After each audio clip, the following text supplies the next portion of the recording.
Hai, kembali lagi bersama saya Rika TPW di podcast yang membahas beragam tema. Kali ini saya sudah menghadirkan salah satu pejabat publik di pemerintahan Kota Sukabumi. Siapakah dia? Kita langsung saja berkenalan dengan Bapak Bobi Maulana yang hari ini Pak menjabat sebagai Wakil Wali Kota Sukabumi di pemerintahan Kota Sukabumi. Selamat siang, sore Bapak ya, menjelang sore kita ya. Selamat siang menjelang sore. Iya, ini satu kehormatan bisa Bapak bisa hadir ke sini, bisa mampir di rumah podcast The Portalwi, Bapak. Alhamdulillah. Terima kasih juga atas undangannya. Iya, Bapak, gimana kabarnya, Bapak? Kabar insya Allah baik. Baik, sehat ya, selalu fresh ya. Amin. Apa tuh resepnya? Resepnya ya Ikhlas. Resepnya ikhlas, sabar, dan tetap semangat, salah ya. betul. Bapak, Ya ngalir aja. Oh iya. Ngalir aja. Oke, ya, jadi Bapak memang sih kalau dunia entertain tuh Pak, kita nothing tulus ya, wolos gitu ya, jalanin apapun, ya udah gitu kan. Betul. Betul ya, kalau dunia entertain tuh seperti itu. Makanya jadi suka beda Pak pengaruh auranya. Gitu ya. Iya benar. Maksud sih. Jadi aur-auran apa gitu? Iya, aura-aura. Bapak, saya sih lebih ingin membahas di sini konteks episode hari ini Pak. Saya tidak akan membahas tentang pemerintahan atau politik.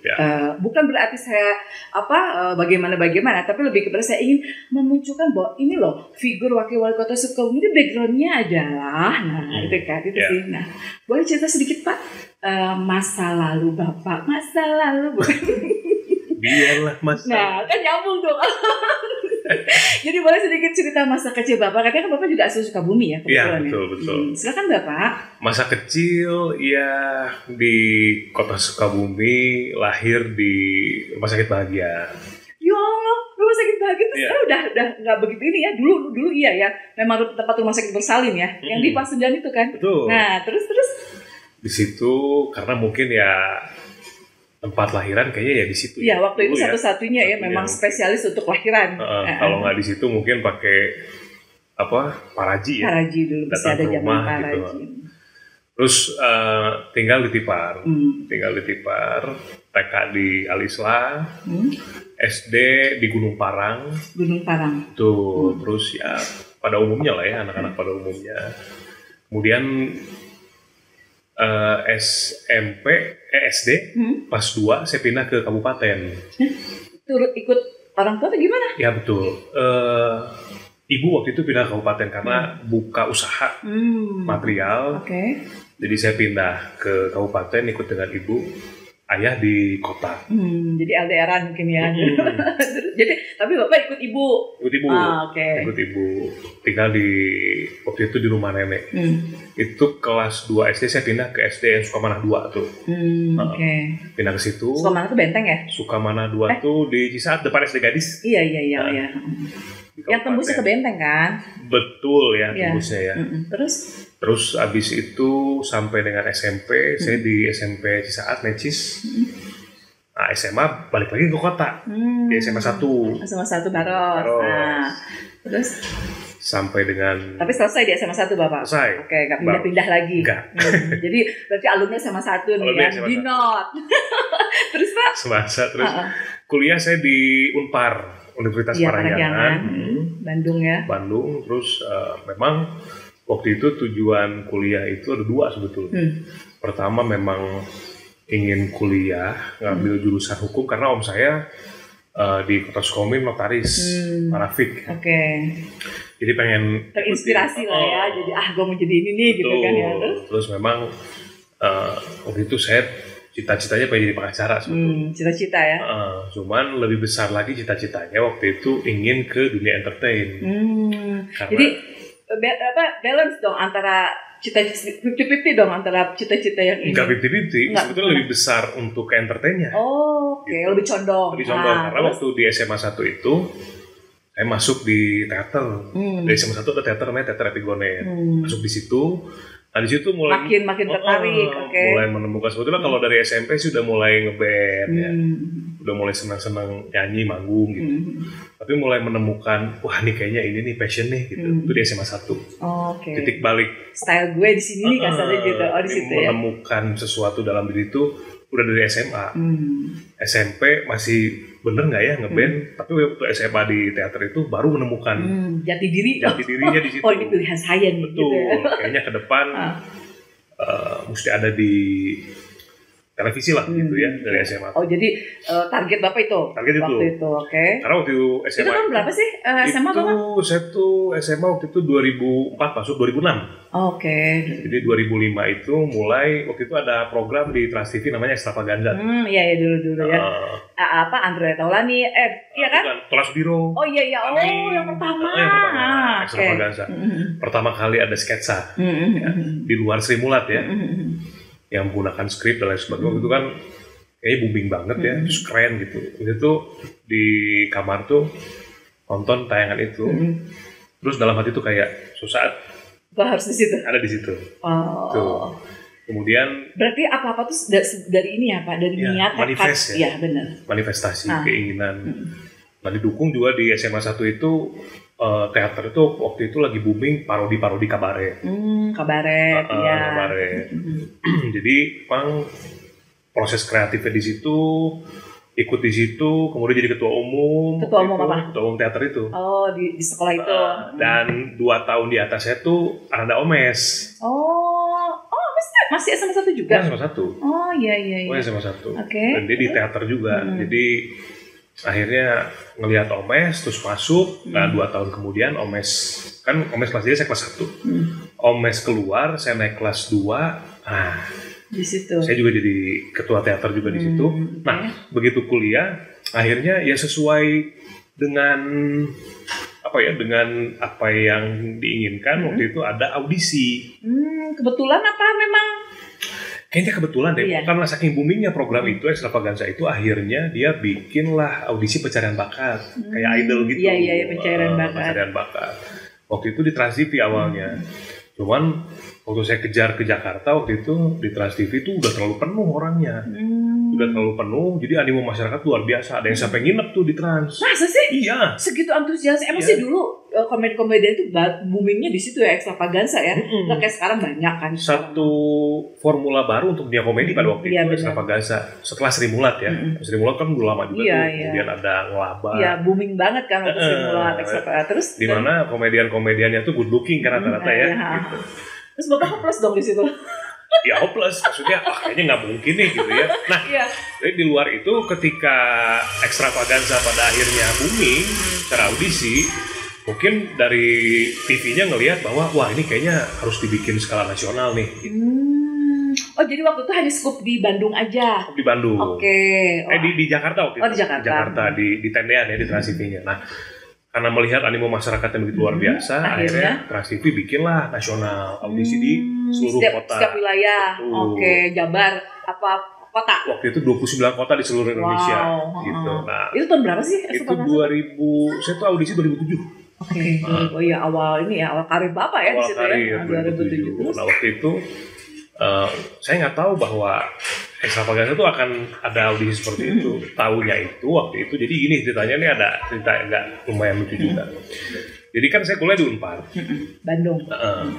Jadi di Unpar itu jalan ke Ciumbuleuit pada waktu itu, kalau udah jam 5 menuju maghrib tuh udah nggak ada angkot yang ke atas tuh, yang ke Ciumbuleuitnya. Terakhir tuh sampai persimpangan tuh. Perempatan yang ke atas Ciumbuleuit, ke sini ke arah Ciamplas, ke arah PVJ gitu. Nah, lagi malah berhenti. Inilah. Iya. Udah dia sempat nunggu aku beli udah. Lanjut. Makanan berarti ya. Jadi ditungguin. Udah lanjut. Nanti enggak ya? Apa suruh ikutan podcast juga di sini? Harusnya ikut. Endorse gitu. Iya benar. Ya lanjut lagi. Nah, habis itu pada waktu itu saya jalan nunggu angkot. Wah kayaknya udah nggak muncul nih angkotnya nih, mau naik taksi yang namanya mahasiswa ya, ngirit-ngirit terbatas lah ya, mau pakai ojek tanggung lah sekalian jalan deh sambil. Dulu belum ada ojek online dong, dulu kan belum ya kan, ojek pangkalan gitu. Tanggung lah udah sekalian jalan, sekalian nyampe kosan maghrib gitu kan. Nah begitu di perjalanan waktu itu saya ingat ada orang laki-laki ya usianya mungkin sekitar 30-an ya. Rapi, pakai kemeja, pakai celana bahan gitu, bawa tas. Jadi saya lagi jalan, papasan. Terus? Dia tuh langsung tanpa basa-basi, langsung negur kayak, isi mas, permisi, saya butuh ongkos gitu. Jadi nggak yang to the point gitu minta. Nanya dulu. Nggak ada. Isi mas gitu. Ada basa-basinya gitu. Isi mas saya butuh ongkos gitu. Saya tuh kaget karena jarang kan orang kayak gitu ya. Tiba-tiba nodong gitu, nodong tapi halus. Betul, karena penampilannya rapi gitu. Kalau biasanya kan orang jelas kalau yang minta-minta, biasanya kan seperti itu penampilannya apa segala macam kita udah tahu. Waktu biasanya bawa map, minta sumbangan, ini enggak gitu, rapi. Style ini meyakinkan ya. Iya, langsung. Emang Pak saya mau kemana sih bilang? Saya mau pulang ke daerah mana sih, lupa daerahnya waktu itu. Cuman dia artinya butuh ongkos. Tapi mukanya tuh bener-bener kayaknya emang perlu ditolong orang gitu ya. Muka melas lah gitu. Karena kadang-kadang justru orang yang nggak kelihatan susah dan dia butuh pertolongan tuh itu yang lebih diprioritaskan kan ya dalam agama juga gitu. Daripada orang yang memang kalau ada dua pilihan, orang yang memang dia memang perlu ditolong dari secara penampilan mungkin atau pakaian dan sebagainya dibanding orang yang tidak terlihat butuh pertolongan tapi sebetulnya dia minta tolong gitu. Akhirnya ada sedikit kayak kesan terpaksa dan hopeless gitu saya lihat. Saya langsung ngambil uang di kantong. Begitu ada uang sekitar 20.000 ya. Saya ingat, Mas ini cuma punya uang segini, saya bilang gitu. Saya cuma bisa bantu ini, mudah-mudahan masih bisa pulang sampai tujuan. Aduh, iya. Terima kasih ya, salaman. Udah. Nggak yang gimana-gimana juga. Saya juga udah aja gitu. Jalan aja udah. Terus Bapak juga nggak kepikiran, udah lah coba gitu. Mudah-mudahan bisa bantu ya. Karena kelihatannya gitu, feeling tuh kayak orang butuh gitu. Terus? Nah, nggak lama setelah papasan itu, ada lah kayak call L300 ya. Bak L300 gitu, ada woro-woro. Nah, woro-woro itu dia menyampaikan bahwa ini ada ikutilah gitu. Audisi ini. Dia jalur gitu. Iya. Kayaknya dia lewat ke Ciumbulin, saya juga bingung gitu. Ikutilah. Audisi kampus ekstravaganza Trans TV gitu. Sambil nyebar brosur, lemparin brosur gitu. Nggak dilemparin sih, kayak lebih kayak nawarin ya. Terus saya lihat sempet skip dulu, saya ambil formulir, bukan formulir, lebih kepada pemberitahuan brosur ya, bukan formulir. Saya baca, bener nih kayak udah jadi kayak Indonesian Idol dong. Udah, saya pulang ke kos-kosan, saya cari di websitenya, itu betul ada formulirnya. Terus Bapak isi ikut. Waktu itu saya print, wah udah diisi tuh, udah diisi. Nah, setelah diisi itu, karena si formulir itu nanti dibawa pada saat audisi di Unpar Merdeka. Iya, lebih ke nanti tiket lah ibaratnya gitu kan kita di Bandung ya, kan itu di jalan di Universitas Parahyangan juga, tapi yang Fakultas Filsafat Jalan Merdeka tuh, yang BIP lulus lagi. BIP. Udah, saya isi semua, terus foto dan sebagainya, motivasi semua lah isinya. Nah, hari H saya pergi ke tempat audisi waktu itu. Begitu nyampe di Unpar Merdeka, itu banyak minta ampun yang audisi itu.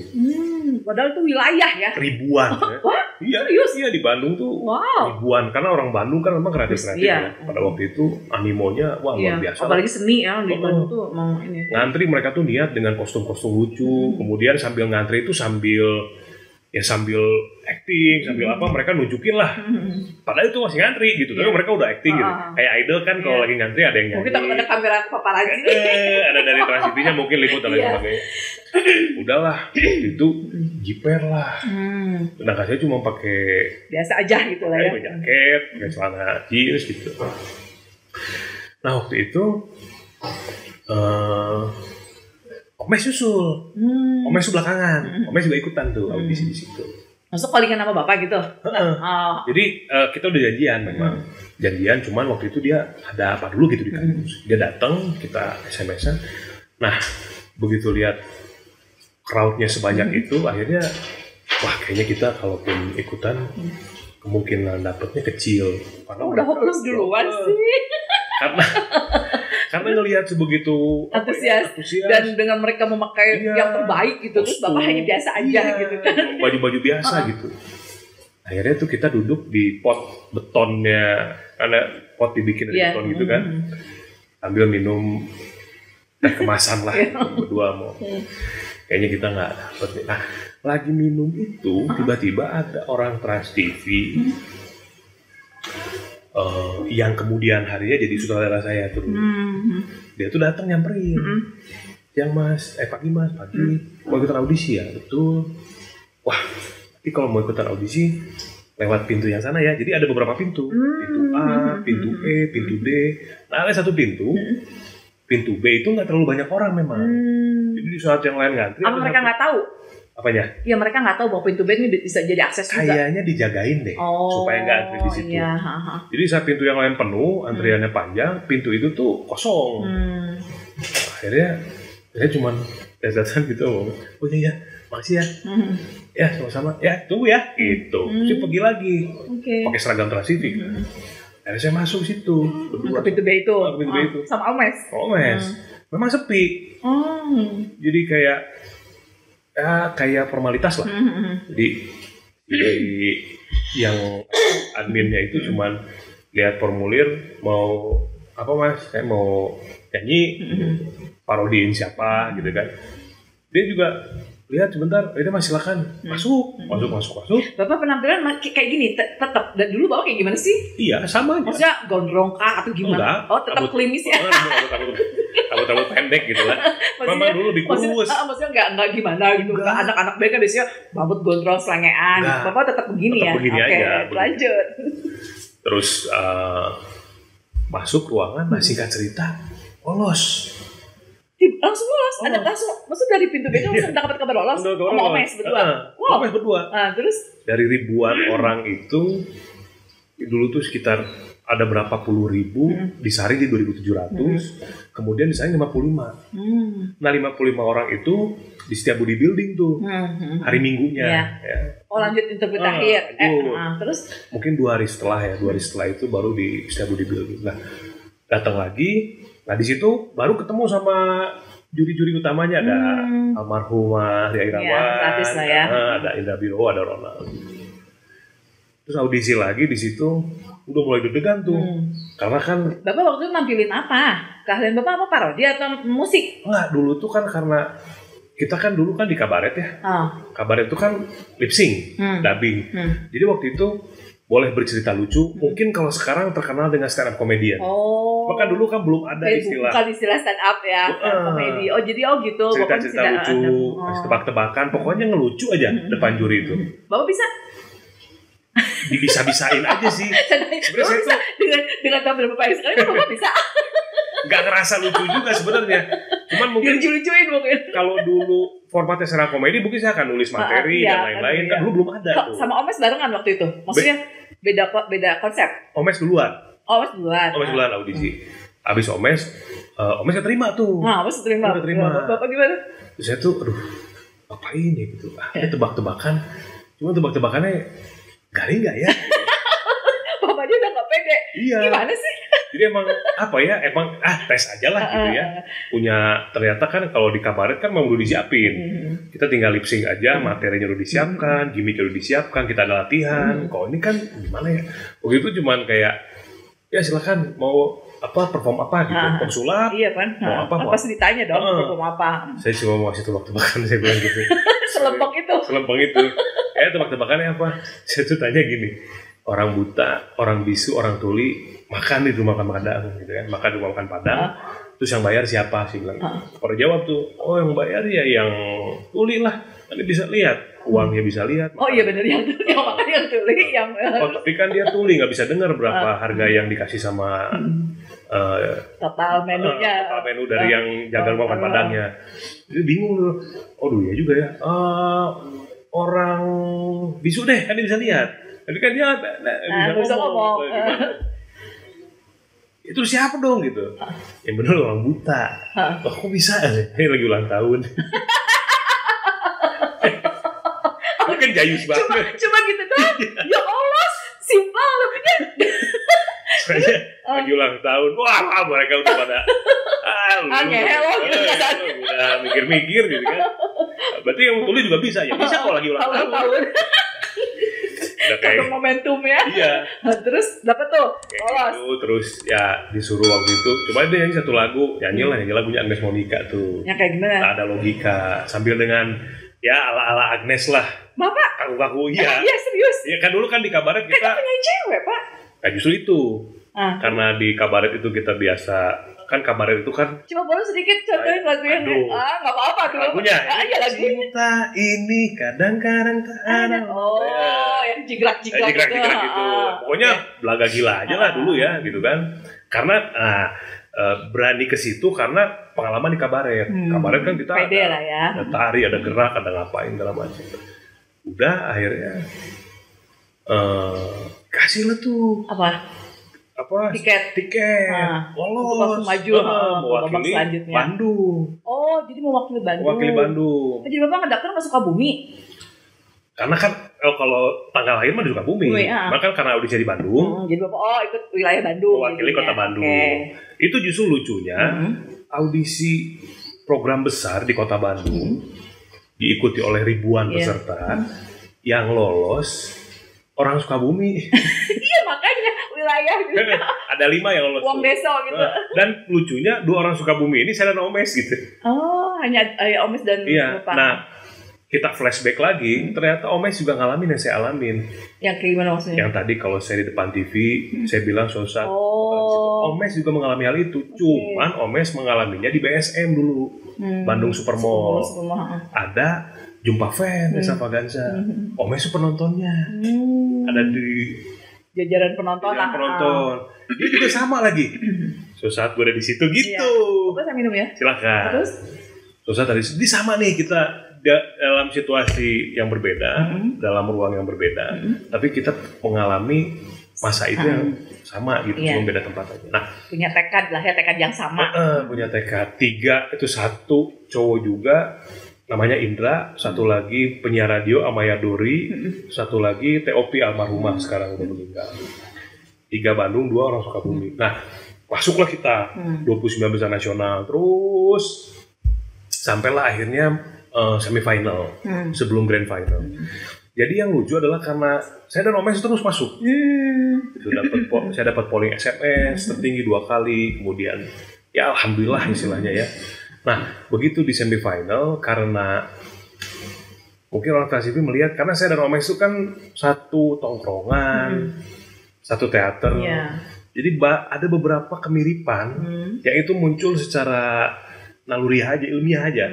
Muncul secara natural gitu kan. Jadi orang langsung melihat nih kayaknya 2 orang ini punya chemistry. Bukan punya chemistry. Apa? Kesamaan. Dia punya kesamaan. Baik dari gimmicknya, baik dari cara dialognya. Karena kan emang Omes senior saya. Artinya waktu saya di teater. Dan satu-satu sama-sama di satu teater yang sama, sekolah yang sama. Betul, sekolah yang sama, teater yang sama, dan kita latihan bareng. Omes juga jadi pelatih juga pada waktu itu. Otomatis apa yang saya dapatkan, ya tentunya juga Omes memiliki itu karena kan dia seniornya. Banyak yang saya dapatkan dari Omes. Nah akhirnya waduh ini kayaknya kalau 2 karakter begini mirip, disebutnya mirip ya. Jadi dari cara gimmick, nggak mungkin di satu program yang sama. Akhirnya saya di cut pada waktu itu, di cut dalam arti nggak lolos secara penilaian. Tapi Omes lolos. Omes lolos karena usianya lebih tua, 2 tahun. Jadi Omes masuk ke Extravaganza senior. Saya masuk ke Extravaganza ABG pada waktu itu. ABG itu ya wajah Bapak. Lu kan masih berapa ya dulu tuh? 17. 2 tahun nggak ini banget kali Pak. Maksud perbedaan 2 tahun kan ya maksudnya? Iya karena mirip. Ada beberapa kemiripan. Iya kesamaan itu jadi dinilai oleh juri. Bisa lah mungkin. Kalau masuk dua-duanya nih kayaknya nggak representatif nih karena mirip gitu. Harus pecah. Nah mecahnya tuh alasannya salah satunya faktor usia. Saya dipindah ke Extravaganza ABG waktu itu. Extravaganza ABG itu dulu ada Raffi Ahmad, dulu ada Nia Ramadhani, ada siapa Dawia, gitu-gitu, Olga. Nah, udah akhirnya saya pikir eliminasi nih, kayaknya ternyata memang sudah dipersiapkan untuk ke Extravaganza ABG. Jadi begitu keluar malam itu nggak berapa lama, beberapa hari pun kasih tahu Bob masuk ke Sapa Gazabeg ya. Which is waktu itu berubah judulnya pas saya masuk jadi Prime Time. Yang di Prime Time tuh kalau inget dulu ada namanya Jengkelin. Oh iya, Jengkelin. Jengkelin, terus ada Fitri Tropika pertama kali boomingnya di situ. Nah masuk situ udah 3 tahun di situ. Dikontrak. 3 tahun. Jadi Bapak terikat dong. Terus kuliah gimana? Kuliah bolak-balik akhirnya. Terus jadi Bapak udah ini aja, udah artis aja ya ceritanya nih 2007. Artis baru lah. Iya, newcomer. Terus dari situ kuliah selesai tapi Pak? Kuliah akhirnya nggak selesai. Akhirnya keganggu karena itu. Iya, karena kan bolak-balik Bandung, terus juga apa ya? Kadang-kadang syuting malam pulang. Iya, kalau gitu kan memang. Jadi akhirnya saya cuti. Cuti dari situ. Terus jalan programnya 3 tahun. Akhirnya, kayaknya di Trans TV udah cukup 3 tahun nih, ya kan? Udah muter aja program tuh. Pada ke Gong Show, pada ke Ceriwis zaman itu ya. Iya dulu Ceriwis ya. Udah Bekti itu dulu sama Teh Indi. Dari situ masuk sinetron pertama kali di GTV. GTV Superhero Kocak waktu itu judulnya. Masuk terus langsung ada lagi di SCTI sama Ricky Harun. Setelah itu main sinetron lagi terus dan lain sebagainya terus sampailah 2024. Jadi dari Trans TV terus ke sinetron di TV, masuk ke RCTI, masuk ke SCTV, ke ubur-ubur itu. Aldi Taher sama Lucu. Jadi Bapak tuh memulai karir jadi Reksapagansa. Ya. Perjuangan Bapak sampai segitunya ya, sampai Bapak pernah mengalami hopeless, sampai ya istilahnya udah putus asa lah. Kayaknya enggak deh gue gitu kan kayak gitu. Tapi ya kan bicara takdir sudah berkata lain. Bapak akhirnya memang istilahnya mendalami dunia keartisan itu. Betul. Ya. Udah banyak beberapa kali juga saya pernah lihat di sinetron segala macam. Iklan Bapak pernah? Iklan pernah. Iklan TVC ya 2 kali lah. Selebihnya sih iklan-iklan endorsement dan lain sebagainya. Itu juga di 2015 waktu itu. Setelah itu langsung kalau udah sinetron udah, kemudian nyanyi juga udah. Kalau nyanyi pernah pernah bikin album? Waktu sama trio Ubur-Ubur itu aja. Trio Ubur-Ubur. Secara profesional ya. Gimana bro lagunya? Munaro. Bang Ocit datang. Ya. Terus yang sama Wak gitu. Iya. Bapak mana? Itu siapa sih yang punya ide itu? Itu ceritanya panjang. Panjang juga ya. Anak kecil yang punya kekurangan. Ya, maksudnya memang vokal Bapak memang ini gitu cukup memadai untuk punya seorang vokalis. Bukan saya merendahkan Bapak. Lucunya gitu, begitu pede banget gitu loh. Begitu ngeband secara profesional, begitu ngeband secara profesional justru susah nembus label. Dulu kan masuk label susah ya. Iya. Era-era band lagi kenceng-kencengnya, masukin demo itu nggak gampang. Iya benar. Butuh perjuangan yang sangat. Lempar-lempar aja kan CD itu gitu. Nah justru dapetin karir bermusik itu ya lewat trio Ubur-Ubur yang nggak terlalu serius gitu. Yang kayak main-main gitu ya. Ya, yang kocak lah. Kocak gitu. Begitu seriusnya dengan band bener, format band serius kita bikin lagu bener, justru nggak nemu. Justru mungkin itu diantaranya yang unik itu kan gitu. Akhirnya dapat juga ya. Itu juga nggak sengaja trio Ubur-Ubur tuh kita lagi nunggu syuting, ada gitar, bikin lagu. Itu apa idenya maksudnya? Ya saya bikin lah awalnya bikin lagu. Aldi juga. Aldi Taher ya. Terus pulang dari syuting kita ada kenalan temen punya studio, kita rekam. Direkam, kemudian udah jadi lagunya sebetulnya bawa koleksi pribadi aja sih. Tawarin lah ke produser. Produser suka. Ini unik mungkin dari yang lain. Ditayangin di TV barengan sama sinetron itu. Jadi kayak soundtrack dong kan? Soundtrack.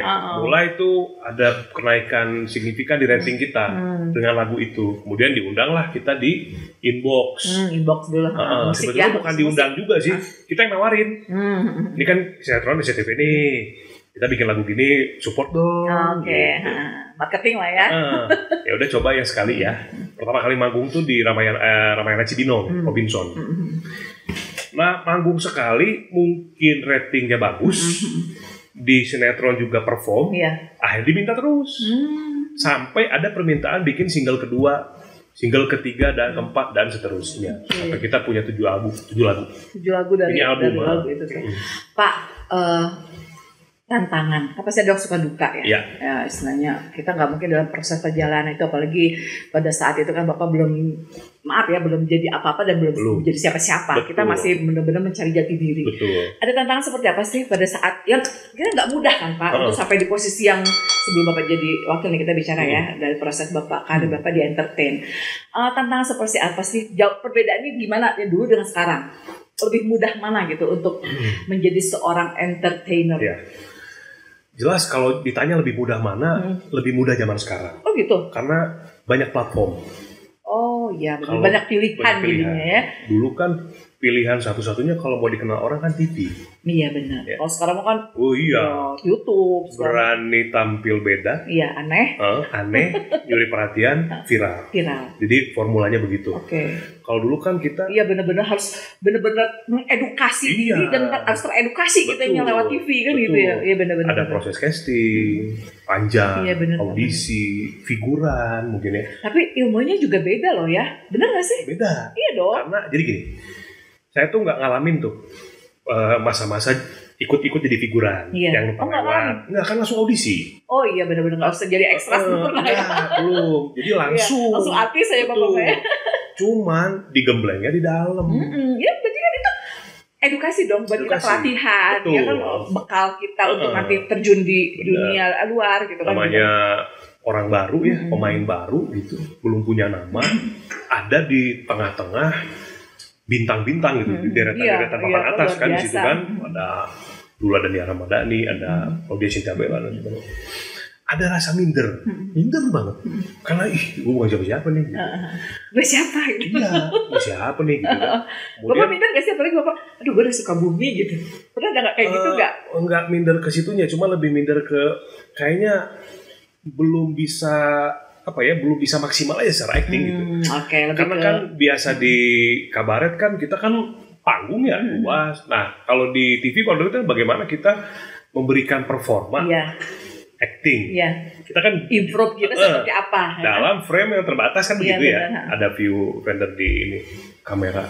Itu kadang-kadang masih olah vokalnya masih kurang, masih banyak nggak tahu dan lain sebagainya. Ada kikuk lawan main kita kan, ketemu artis kan gitu ya, gugup segala macam. Siapa gitu kan. Ada minder itu, kemudian perlakuan dari teman-teman kru sutradara itu ya beda. Bedanya kan kita baru ya. Jadi kadang-kadang kalau salah tuh langsung agak ditekan gitu. Saya tuh pernah ya ada momen-momen dilempar naskah, karena lupa kan. Jadi tiap mau syuting tuh deg-degan. Nervous tetap ya. Jadi pas mau syuting tuh dari rumah tuh, berangkat nggak ya? Berangkat nggak? Oh gitu sih? Iya, jadi sempat kayak pengen pura-pura sakit gitu. Karena gitu, nggak menemukan rasa nyaman karena tegang. Iya tegang. Tapi mungkin itu aja, mungkin krunya kali di situ doang kali. Memang Bapak mengalami itu setiap saat? Iya, mengalami itu karena sebetulnya dibilang salah. Nggak bisa salahin juga karena memang mereka kalau sama pemain yang udah senior kan mereka nggak berani lah, hasilnya kan udah ada hasil karyanya gitu. Iya, betul. Misalkan contoh lah kayak Bella ya, filmnya udah booming, dia udah punya banyak pengalaman, bekal yang cukup gitu ya, betul, penghargaan. Jadi orang juga kan jauh lebih respect. Oh iya, gitu. Salah ya ulang lagi ya.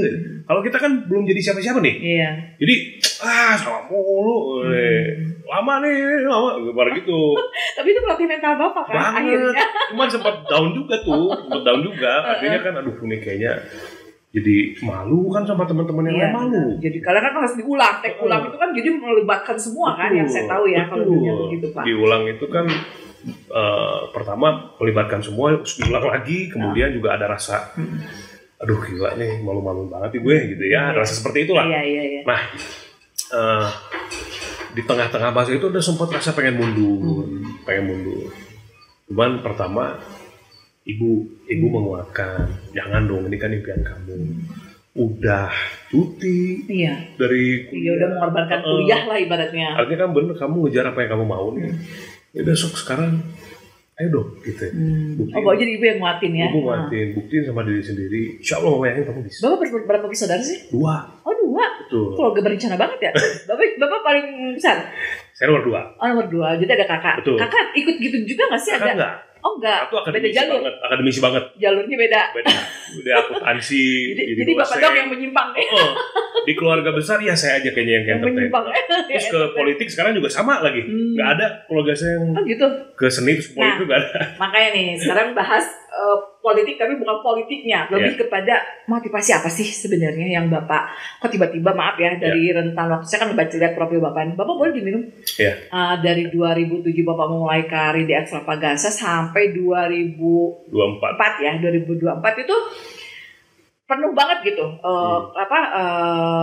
prestasi atau apa ya pencapaian bapak di dunia entertain ya saya nggak bisa sebut satu persatu karena pasti yang namanya di TV nasional itu pasti orang tahu lah ya kan waktu itu bapak berperan sebagai apa di sinetron pernah juga ngisi apa tuh Pak kalau yang itu kayak bedah rumah kayak gitu-gitu host reality show ya jadi nah kok tiba-tiba ya bapak tiba-tiba kepikiran nyalon gitu apa sih yang jadi motivasi bapak bingung nih saya lihat di profilnya nggak ada banget background nggak ada banget gitu nah apakah hanya ikut-ikutan trendingnya secara kan maaf ya nih dari mulai DPR RI DPRD sampai DPRD kota pun artis itu muncul kan kayak siapa komedian itu yang di Denny Cagur bukan ya komen ya kan sekelas itu aja istilahnya mereka mau apakah bapak hanya ikut trending itu atau memang ya udah gue ingin berbuat nih untuk Sukabumi nih gue gitu apa gimana Pak seperti apa sih coba iya betul itu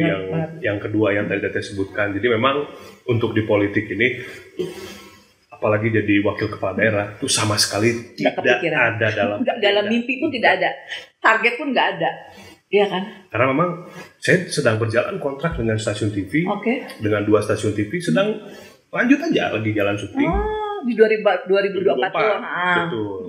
Nah, di bulan Mei ya, saya ketemu dengan Pak Wali, Pak Ayet. Beliau ngajak ketemu, ngobrol lah kita. Saya ingat banget pertemuan pertama tuh di Hotel Laska. Waktu itu masih Santika ya? Iya Santika, sekarang Laska. Ngobrol-ngobrol, beliau menyampaikan lah maksud dan tujuannya saya mau minang bapak lah gitu. Mencalonkan jadi wali kota, saya lagi cari wakil nih gitu ya. Cari wakil, saya juga bukan dari birokrat ya. Di politik juga baru dari 2018 awal itu. Iya. Jadi baru juga ya. Tapi beliau pernah nyalonin juga kan waktu DPR RI ya. Cuman belum rezekinya gitu ya.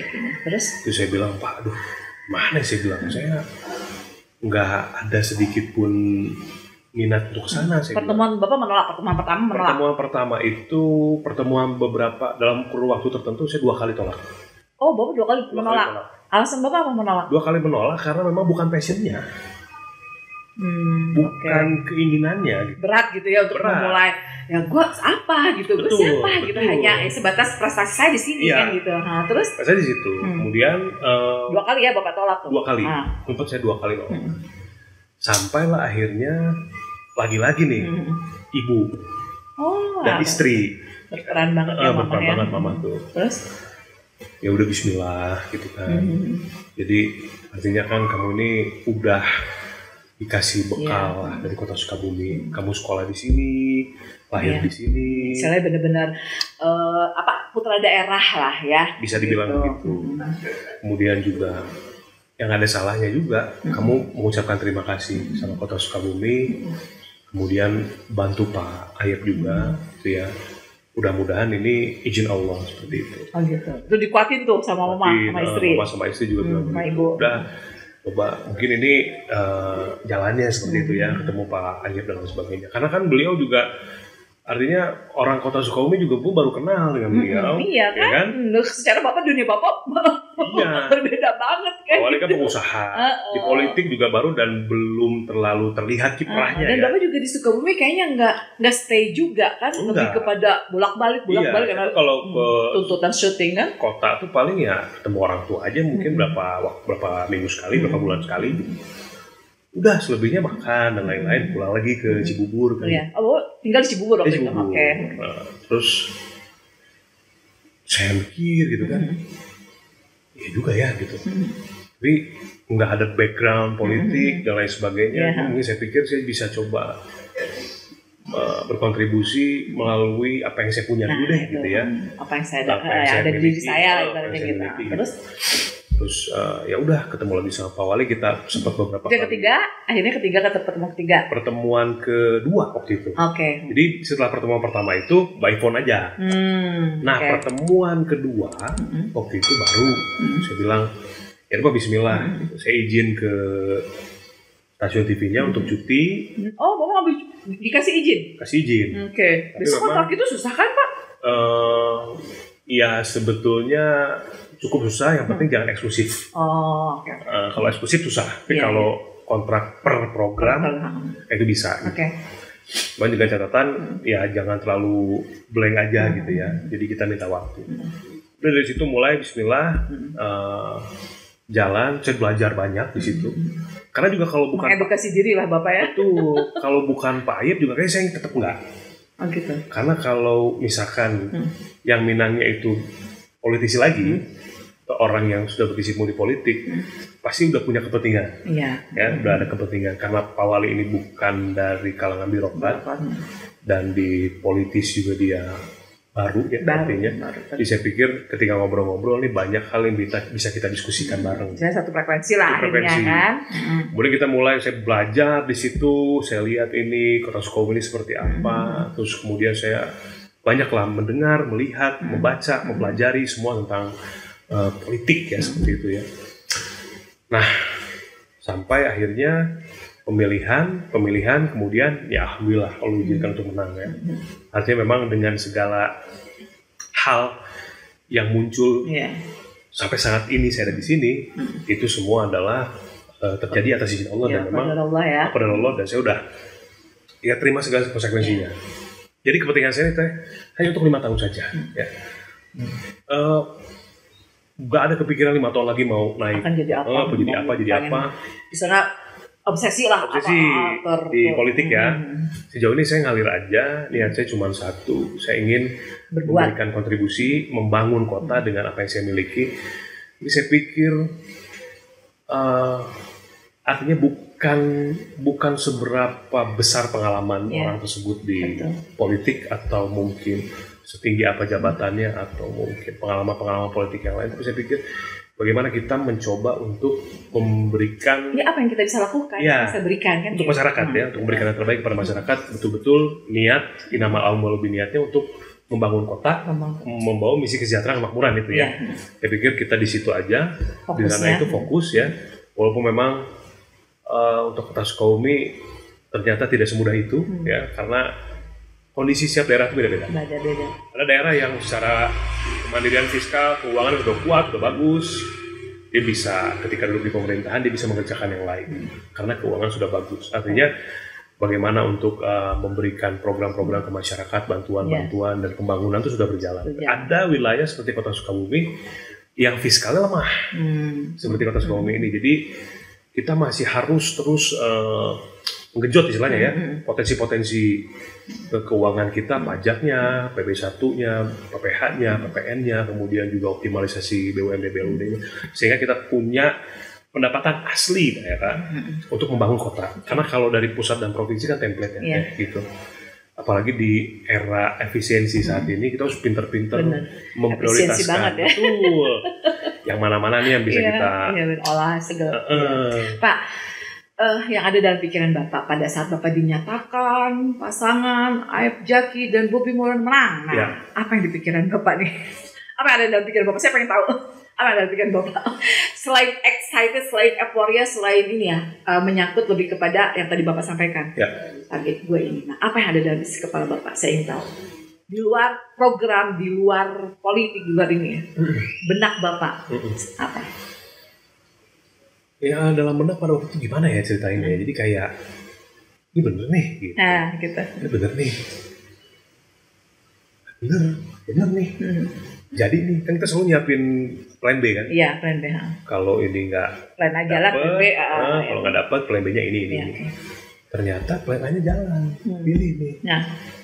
Ya udah saya, karena gini, saya tuh dalam menentukan pilihan, insya Allah saya akan bertanggung jawab dengan pilihan itu.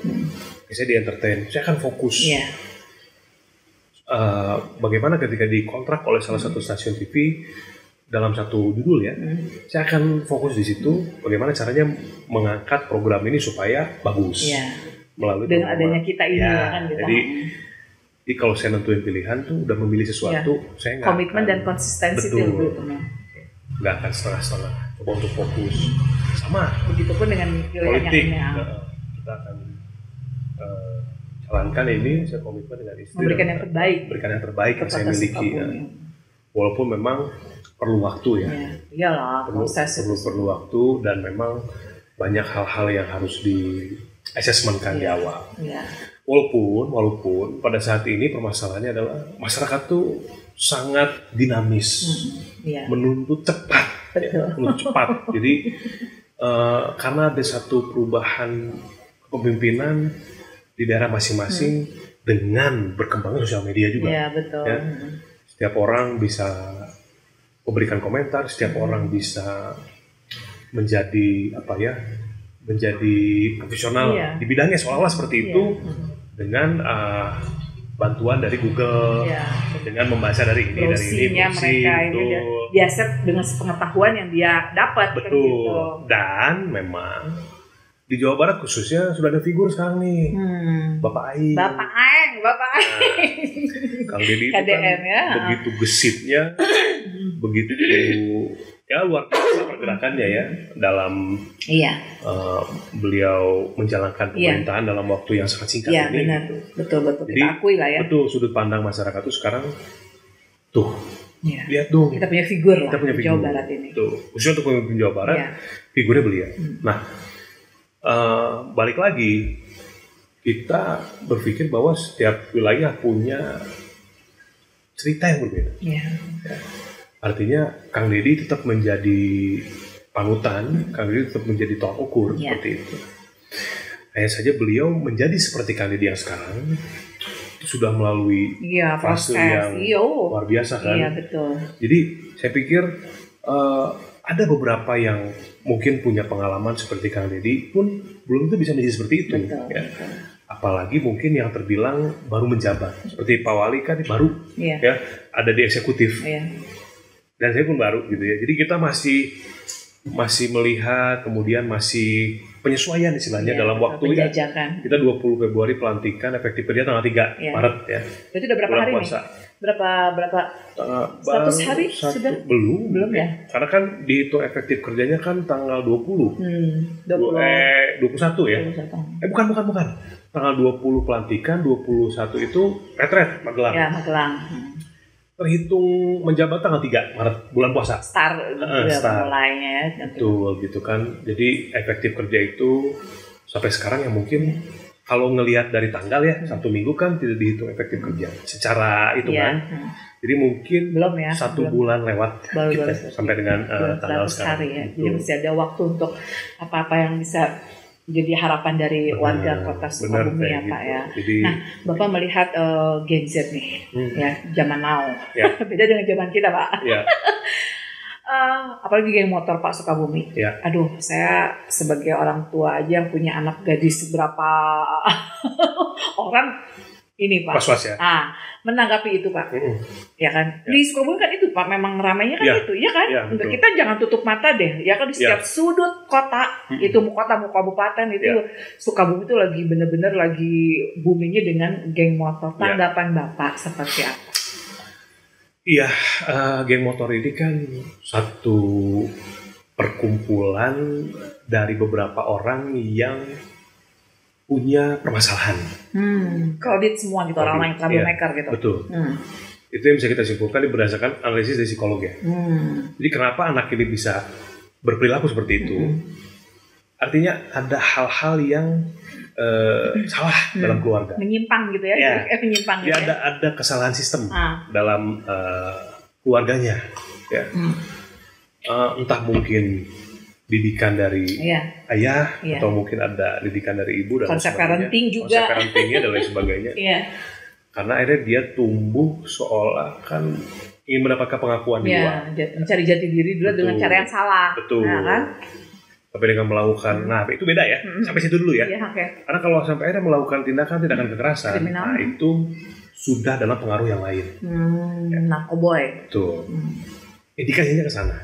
Karena ketika orang menusuk orang atau melakukan suatu kalau masih pukul pakai tangan, baku hantam itu masih berbicara emosional. Kenakalan anak muda lah ya, kita juga ngalamin di sekolah, tapi kan nggak baku parang. Iya, nah kalau udah sampai menggunakan senjata tajam, apalagi sampai melakukan pembunuhan kriminal lah ya. Hasilnya bahasanya itu ngebacok ya. Iya, ngebacok. Berkali-kali, itu udah beda.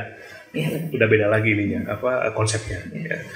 Karena logika dan data menunjukkan bahwa hampir semua orang itu pasti begitu dia bacok itu keluar darah itu pasti ada rasa trauma. Iya, ngeper lah. Aduh gitu kan. Ya. Ini enggak kan? Berarti ada apa? Melihat contoh ya misalnya perut ya, ada yang keluar usus itu. Nah, itu pasti nggak siap. Logikanya ya, manusia normal. Ya, manusia normal. Secara psikologi gitu ya. Psikologi. Tapi kalau dia santai, berkali-kali berarti seperti pemain banget. Ya, berarti ada dua perpaduan di sini. Ada satu pengaruh memang keras, sehingga dia jadi berani. Kedua, ada indikasi obat penenang. Jadi dua-duanya ini melengkapi nih. Dia berani dan dia tenang. Nah, Pak, dari situ solusi apa yang akan Bapak lakukan nih sebagai bahwa saat ini kan Bapak menjabat ya, karena memang ini harus diberantas Pak ya. Saya mungkin mewakili warga kota Sukabumi Pak, untuk viewers The Portalwi juga. Apa sih solusi dari pemerintah untuk geng motor ini? Ya kan selain dari menertibkan atau menghapus atau apalah itu. Nah, itu tuh ada izin enggak kan? Pasti itu liar kan, Pak? Apanya? Yang geng motor liar. Kan? Iya kan? Yang bikin rusuh ini liar. Karena kalau yang berizin itu biasanya mereka komunitas ya. Iya, gitu. Tertib, beda ya. Beda. Artinya beda kelas dan beda level mungkin ya. Misalkan kayak kalau disebut geng motor ini kan jadinya konteksnya adalah sekumpulan orang tentu saja menggunakan motor dan berbuat anarkis. Jadi begitu. Padahal kata geng motor itu tidak harus seperti itu dulu ya, ada pergeseran. Transisinya ke yang tidak lebih baik. Nah, solusi apa sih Pak yang Bapak akan nanti ke depannya mungkin pasti dong harus Bapak PR terbesar Bapak nih saat ini bahwa kita harus berantas geng motor dengan cara apa? Apakah ini ada Kang Deddy contohnya? Pokoknya anak-anak nakal di sekolah harus dimiliterin. Nah, dari kita wilayah kota apa itu coba? Itu kemarin dari Kang Deddy itu mau launching tanggal 2 Mei kalau saya tidak salah. Itu ya. Program untuk anak nakal. Nah itu di Sukabumi sendiri gimana? Sama. Oh, ngadop vertikal. Jadi gini, ketika si anak ini di rumahnya berani kepada orang tua, nendang pintu. Iya. Ya, anggaplah itu anak geng motor kayak gitu Pak. Nah itu maka akan ada program itu. Jadi langsung dijemput oleh Kodim. Nginep gratis 6 bulan. Nginep gratis 6 bulan dikasih makan dong, itu biaya dari mana? Maka dari itu yang lagi kita tunggu ya. Apakah ini anggaran dari provinsi atau 50-50 atau seperti apa? Nah, menurut Bapak, solusi dari Kang Deddy ini, ya tanggapan Bapak nih dari kacamata Bapak, lebih baik apa bisa jalan atau gimana? Tadinya kalau dari kota sendiri sebelum program KDD rencana kita adalah bekerja sama dengan beberapa pondok pesantren. Cuman sama, kita juga masih menggodok anggarannya. Karena kan gini, berbicara keinginan masyarakat ini apa sih Teh? Iya. BPJS gratis. Iya benar. Kan kemudian apalagi? Ini sejahtera lah. Sejahtera ya. Pelayanan dasar, pelayanan publik. Di nyaman, tenang, damai, tumanina. Infrastrukturnya bagus. Benar, kan nggak muluk-muluk sampahnya kan? bagus. Iya. Pengelolaannya, kemudian penataan PKN dan sebagainya. Nah, semua itu tidak lepas dari anggaran. Jadi kendalanya kembali ke anggaran. Anggaran Teh. Karena untuk melakukan penertiban perlu operasional. Dan itu juga. Ya walaupun kita punya program sebanyak apapun, tapi kendalanya di anggaran. Nah, makanya Pak Wali langsung fokus dari awal ngegas masalah pendapatan asli daerah. Karena hanya dengan itulah Kota Sukabumi mampu berdiri. Bebenah lah ibaratnya. Betul. Jadi bergantung kepada provinsi, bergantung kepada pusat. Ya begitu. Kita nggak bisa mengolah itu untuk yang lain-lain, kepentingan-kepentingan. Tapi kalau kita berbicara pendapatan asli daerah, nah contoh ya, kayak sekarang kan ada komunitas yang bagus. yang sebetulnya bisa diberikan dana hibah. Tapi karena sedang efisiensi, ada dana ini dialokasikan untuk hal yang lebih urgent, yang dampaknya langsung dirasakan oleh publik. Ya, pembangunan, mungkin renovasi kamar mandi di sekolah-sekolah, kemudian jalan-jalan berlubang, kemudian banyak. Jadi akhirnya dengan sangat terpaksa, anggaran-anggaran yang bisa kita berikan kepada komunitas-komunitas atau kepada bisa dibilang ikatan-ikatan ya, yang memang punya program-program bagus ke depan sebetulnya, itu harus dialihkan. Tapi kalau keuangan kita, fiskal kita bagus, PAD kita bagus, kita nggak terlalu terganggu dengan itu, karena kita punya uang yang cukup. Pak, sebenarnya saya tertarik dengan program tadi yang Bapak sampaikan, pengelolaan sampah segala macam. Kayaknya nggak cukup deh waktu 45 menit, bro. Menarik sekali gitu. Secara background Bapak ini yang notabene nggak ada sama sekali politiknya, nggak ada Bapak pernah berorganisasi atau berpartai, nggak ada kan? Partai nggak? Enggak, makanya saya lihat di Bapak, lah kok bisa Bapak, misalnya gini, memampukan diri dan memantaskan diri pada saat di posisi sekarang ini. Betul luar biasa. Berarti apa yang tadi Bapak sampaikan, tekad saya. Saya orang yang konsisten, saya orang berkomitmen. Pada saat memilih A, saya akan tujukan, saya akan buktikan dengan A ini sampai di mana, kan begitu. Artinya gini, untuk politik sendiri bukan berarti nol ya. Kita kan, saya tuh sering banget baca. Saya suka ikut perkembangan berita-berita politik. Jadi secara tidak langsung, sebetulnya dengan melihat kemudian mengamati itu sebetulnya juga berpolitik. Dalam rumah tangga kita berpolitik, tapi bukan politik praktis. Nah itu maksud saya, kan Bapak enggak kan lebih tetap Bapak mungkin cara Bapak berpolitik dengan cara Bapak, bukan dengan yang sekarang politik praktis. Gitu. Jadi luar biasa, banyak Bapak, nanti episode selanjutnya gitu Bapak datang ke sini ya Pak ya. Bisa kita bikin season ya? Iya, gitu. Episode sekarang Bapak lebih kepada profil Bapak, masa kecil Bapak sampai Bapak bisa menjadi Bapak yang hari ini gitu kan. Kedepannya kita bahas program baru nih. Betul. Ya kan? Kalau apa sih? Saya boleh kasih pesan ya dari cerita saya tadi, kan harus ada outputnya. Betul dong. Saya belum tahap kesimpulan Pak. Stop. Iya. Sebenarnya pengen lama-lama sama Bapak Cia. Jadi gini, kan tadi kita udah bahas Gen Z ya, Pak. Banyak banget kasus di Sukabumi dalam artian yang, ya itu tadi yang kata Bapak kan, sekarang tuh gampang Mbak, pengen trending, viralin aja. Ini benar nggak? Di satu platform udah boom. Nah, banyak kasus Pak, kayak misalnya, ya maaf ya, kenakalan anak-anak di sekolah, bukan pelecehan kayak gitu kan banyak Pak di Sukabumi ya kan. Saya ingin lebih kepada Bapak memberikan satu pesan moral kepada khususnya kaum Gen Z di Sukabumi, berkaca pada diri Bapak gitu, bahwa gue dulu nggak gitu loh, nakal gue di sini loh kayak gitu. Apa sih yang Bapak ingin sampaikan kepada khususnya nih warga Gen Z di Kota Sukabumi ini, warga masyarakat Bapak nih? Gimana? Kita jelas nggak bisa menahan zaman ya, sulit. Iya benar. Sulit ya. Semua orang bebas berseluncur dengan jarinya di sosmed, memberikan komen, tanpa ada batasan. Ya. Suami istri punya masalah, pelampiasannya bisa jadi di sosmed. Betul. Banyak banget. Kemudian anak-anak kita juga, dulu kita mungkin melihat model ya, waktu kecil nih, benar. Atau melihat tayangan-tayangan yang sedikit terbuka tuh, udah gimana gitu orang tua kita tuh. Gini ya, kan gini kan dulu.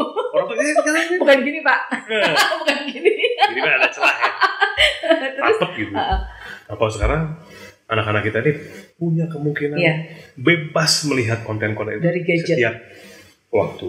Dan gadget yang tidak ada batasan itu. Tidak ada batasan. Ya. Selalu ada pintu lain untuk mereka mengakses itu. Seketat apapun orang tua. Iya benar.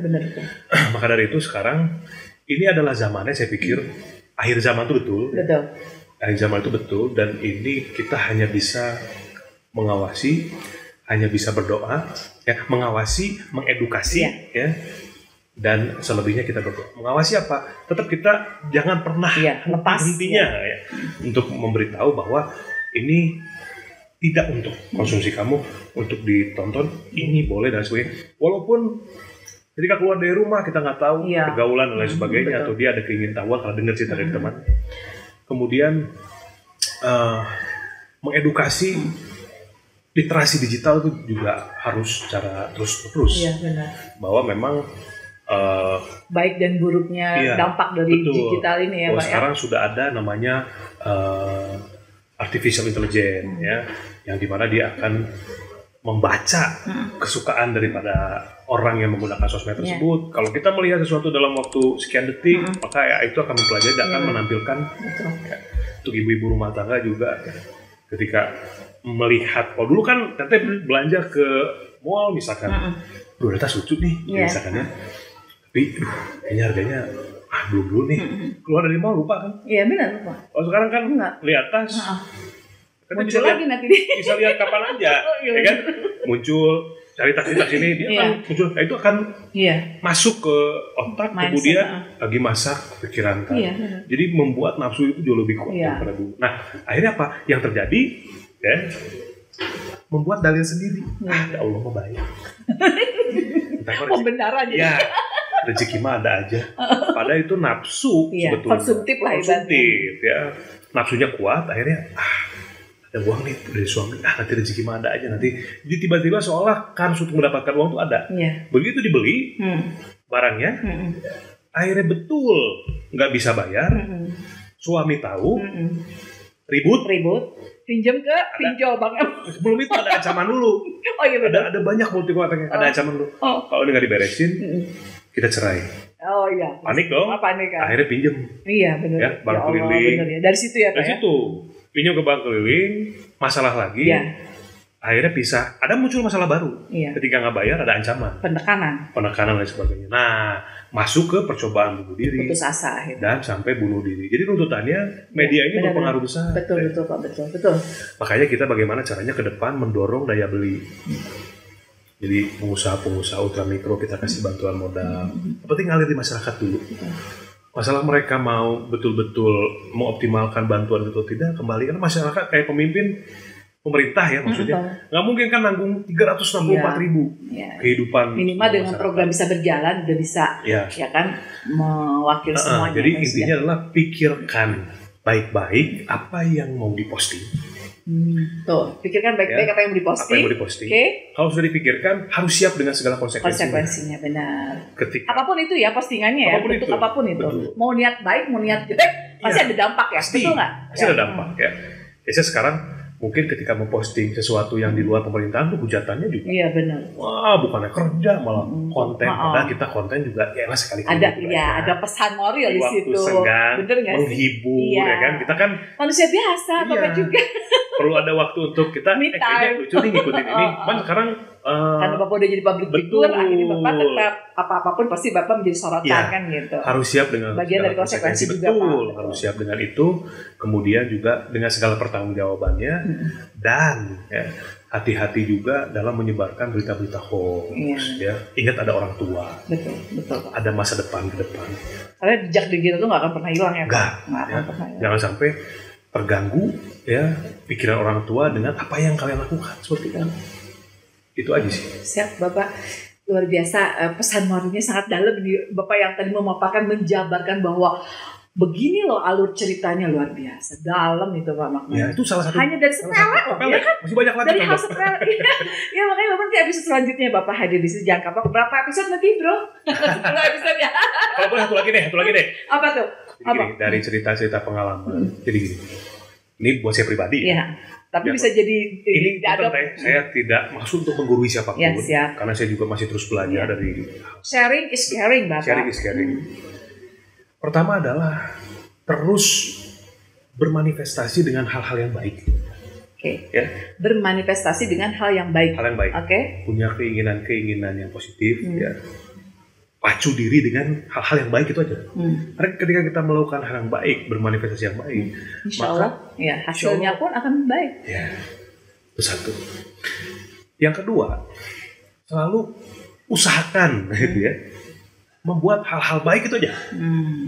Usahain aja. Apa kayak contoh, membuat gini, hal paling ringan, paling simpel adalah membuat orang lain tersenyum. Tuh bro, jadi senyuman itu bukan menebar pesona, bukan ya Pak ya. Senyuman itu ibadah, betul Pak? Betul. Ini misalkan teman-teman Gen Z ya. Iya. Misalkan dengan cara nggak ada salahnya pulang kemudian coba untuk kasih nilai yang baik buat orang tua, itu bentuk usaha loh. Iya benar. Belajar kan. Iya. Kemudian juga kalau bikinin minum. Itu maksudnya ke apa sih manner? Apa? Maksudnya lebih ke akhlak? Manner tapi bonus pahala. Oke. Ya kan? Karena itu termasuk berbuat baik. Iya betul. Berbuat baik aja. Ketika kita punya, jangan lihat nominalnya deh kalau mau bantu orang. Iya. Kita punya uang berapa aja, di mata Allah tuh sangat bernilai. Iya benar. Ya? Apalagi lihatnya tulus ya. Jadi jangan, jangan segitu kali ya. Ada rasa gengsi, mending jangan. Udah aja. Sekemampuan kita aja. Jujur sama diri sendiri itu lebih penting. Betul. Kita punya segini gitu. Nah, dari hal-hal semakin banyak menanam kebaikan, insya Allah ya Teh. Ya. Semakin insya Allah baik juga. Iya. Seleksi alam ya Pak. Hidup kita ke depan. Iya. Itu udah bukan saya yang bilang ya. Al-Quran yang bilang. Iya. Kemudian banyak orang-orang hebat di dunia ini yang mengimplementasikan hal itu. Okay. Hatta dia orang yang nggak benar gitu ya. Banyak melakukan kesalahan, manusia mah nggak ada yang sempurna. Tapi ketika dia sering berbuat baik, kebaikan itu punya sekat yang terpisah. Ya, kalau masalah dia akhirnya menuai dari hal yang tidak baik, itu mah urusannya dengan Tuhan. Tapi kebaikan dia juga akan ada hasilnya. Gitu loh. Jadi orang misalkan ngomongnya kasar, ya, sering bully orang dan lain sebagainya, dia akan dapat balasannya. Tapi ketika dia dermawan, ketika dia berbuat kebaikan, memberi, dia juga akan punya part sendiri. Dia akan memberikan kehidupan yang layak lah. Karena kan balasan yang sesuai dengan. Nah ini kan, kalau di agama Islam tuh ya, kalau itu kan ya Rahman ya Rahim, Maha Pengasih lagi Maha Penyayang. Kalau orang itu baik, ya, orang itu punya akhlak yang bagus, dia dapat rahimnya, kasih sayang Allah. Dan dia berbuat baik, dia memberi, dia membantu, dia dapat ya Rahman ya pengasihnya, dikasih Allah. Ada orang yang tidak disayang, tidak mendapatkan kasih sayang, tapi karena dia baik secara sosial, dia dapat ya Rahmannya tuh. Allah kan Maha Pengasih, dia dikasih tuh. Gitu. Jadi apapun yang terjadi dalam hidup kita, usahakan berbuat baik lah, sekecil apapun kita. Ya, jadi berbuat baik ya, itu kesimpulan moto hari ini adalah berbuat baik. Lanjutkan kebaikan gitu. Berbuat baik aja udah. Oke Bapak, janji ya episode selanjutnya ada 10 episode nanti kita siap untuk Bapak ya. Kita doain dong sampai akhirnya kita bisa memastikan bahwa warga Sukabumi ini, khususnya kota Sukabumi, pemerintah di kota Sukabumi dengan dipimpin oleh Bapak Ayep dan Bapak Bobi ini akan menjadi ya Sukabumi sejahtera lah, aman, tentram, loh, jinawi. Insya Allah kita akan memberikan yang terbaik untuk masyarakat. Siap. Mohon ditunggu, mohon bersabar. Ya. Karena semua sedang berproses. Iya, kita sedang menyiapkan waktu, menyiapkan banyak hal ya untuk bisa seperti pemimpin yang teman-teman inginkan. Ya. Siap Bapak, kita support. Amin. Islam itu kebaikan yang Bapak bilang, saya support. Dan saya yakin Bapak orang baik. Mudah-mudahan apa-apa yang menjadi Bapak lakukan nanti ke depan adalah kebaikan untuk kita semua. Amin. Oke, penonton di portal khususnya Viewer Kota Sukabumi nih ya. Nanti kita lanjut lagi ngobrol sama Bapak ya. Kayaknya enak banget ya. Saya betah lama-lama. Sampai ketemu di episode selanjutnya. Salam di portal. Siap.